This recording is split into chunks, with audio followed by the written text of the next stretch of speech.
Police તપાસમાં અને DNA ટેસ્ટમાં સૌથી મોટા પુરાવા જે સામે આવ્યા છે તેમાં જાણવા મળ્યું છે કે ખુદ ગેમ ઝોનનો એક માલિક પ્રકાશ જૈન જે વૈભવી મકાનમાં રહેતો હતો, જેની તપાસ કરવામાં આવી રહી હતી, તે વ્યક્તિ ગાયબ છે. પરિવારજનોએ પણ પોલીસને કહ્યું કે અમને પણ નથી ખબર અમારા સ્વજન ક્યાં છે. પોલીસે તપાસ વધુ ઝડપી કરી અને ખ્યાલ આવ્યો ડીએનએ ટેસ્ટ કરતા કે ખુદ પ્રકાશ જૈન પણ આ અગ્નિકાંડનો શિકાર થઈ ગયો છે. હવે અમે આપને જણાવી દઈએ કે કેવી રીતે અગ્નિકાંડની અંદર પ્રકાશ જૈન ખુદ ફસાઈ ગયો. સૌથી પહેલા આપને બતાવીએ કે આ આગની ઘટના લાગી રહી છે. આ આગની શરૂઆત જ્યારે થાય છે વેલ્ડિંગ બાદ, ત્યારે સૌથી પહેલા આગનું વિકરાળ રૂપ જોતા લોકો દોડાદોડી કરતા અહીંયા આગળ તમને નજરે પડી રહ્યા છે. હવે અહીંયા આગળ એક એક ફ્રેમને જે ચકાસી તેમાં ખ્યાલ આવ્યો કે પ્રકાશ જૈન જ્યારે સૌથી પહેલા અહીંયા આગળ એન્ટર થાય છે, અહીંયા હોલ્ડ કરીએ છીએ આપણે, આ પ્રકાશ જૈન છે જે સૌથી પહેલા અંદર આવે છે. પ્રકાશ જૈન એન્ટર થયા તે સમયે આગ બુઝાવવાનો પ્રયાસ કરવામાં અહીંયા આગળ આવી રહ્યો હતો, પરંતુ જે લોકો આગ બુઝાવવાનો પ્રયાસ કરી રહ્યા હતા તેનાથી આગ શમે તેમ ન હતી, કેમ કે ફાયરના સાધનો ન હતા.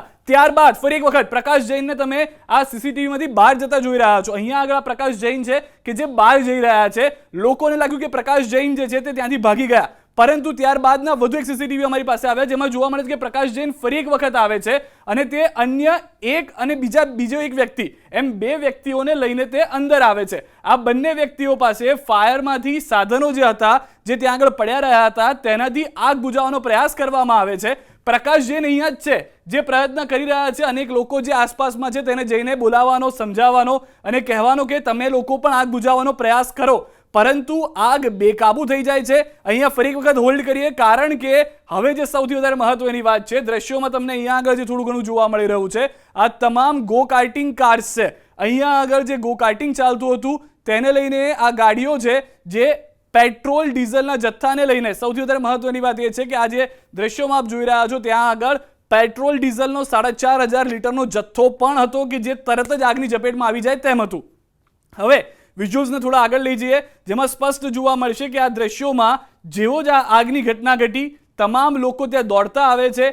સૌથી વધારે મહત્વની વાત, ત્યારે ઉપસ્થિત એક માલિક એકમાત્ર પ્રકાશ જૈન જે છે તે દોડીને અહીંયા આગળ આવતા જોવા મળી રહ્યા છે. જે ઘટના ઘટી હતી અંદાજિત 5:33 થી 34 મિનિટની વચ્ચે, અને એની અંદર જે આગની ઘટનામાં અન્ય લોકો મદદે આવ્યા ત્યારે પ્રકાશ જૈનની અહીંયા આગળ એન્ટ્રી થાય છે. પ્રકાશ જૈન જોવે છે કે આગ જે છે તે કાબૂમાં લેવી મુશ્કેલ થઈ જાય છે અને તેના કારણે તે જે આસપાસમાં કામ કરતા અન્ય લોકો હતા તેઓને બોલાવવા માટે ફરીથી એક વખત બહાર જાય છે, જે સીસીટીવીની અંદર સમાપ્ત થઈ જાય છે, જેમાં જોવા મળે છે કે પ્રકાશ જૈન હવે અહીંયા આગળ નથી, તે ભાગી ગયા છે. પરંતુ ત્યારબાદના વધુ સીસીટીવીમાં ખ્યાલ આવ્યો કે પ્રકાશ જૈન અન્ય એક વ્યક્તિને લઈને આવે છે અને આગ બુઝાવવાના પ્રયાસમાં ત્યાં જોવા મળી રહ્યા છે.